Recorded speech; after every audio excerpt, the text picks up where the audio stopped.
नशो फिरोज़ जे district jail में jail superintendent अबू बकर मंगी ऐं जेल इंतज़ामिया पारां पाकिस्तान जे 79 जश्न आज़ादी मौक़े ते हिकु पुरवकार तक़रीब कोठाई वई, जंहिं में deputy commissioner Naushahro Firoz इर्सलान Salim, SSP Naushahro Feroze में Rohal Khoso, district council chairman Suhail Akhtar Abbasi, assistant commissioner Naushahro Feroze madam Aliza समेत ॿियनि आफ़ीसरनि ऐं महिमाननि शिरकत कई। तक़रीब जी शुरूआत पाकिस्तान जे 79 जश्न आज़ादी जे हवाले सां क़ौमी झंडो फड़काए सलामी ॾियण सां कई वई, जंहिं खां पोइ जश्न आज़ादी जो केक पिणु काटियो वियो।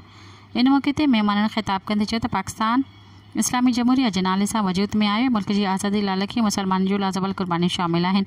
हुन चयो त पाक फ़ौज मुल्क जी हिफ़ाज़त लाइ हर वक़्तु तयारु आहे ऐं पाकिस्तानी फ़ौज दुनिया आॾो साबित कयो आहे त हू पंहिंजे मुल्क जी दिफ़ा लाइ कंहिं बि क़ुर्बानी खां पोइ हिते न हटंदी। तक़रीब जे आख़िर में मुल्क जी सलामती ख़ुशहाली इस्तेहकाम लाइ ख़ुसूसी दुआ घुरी वई, जिते महिमाननि पारां जेल में क़ैदियुनि में मिठाई पिणु विरहाई वई। सब्सक्राइब कयो अवामी न्यूज़ HD खे ऐं ताज़ा तरीन ख़बरुनि लाइ ॾिसंदा रहो अवामी न्यूज़ HD।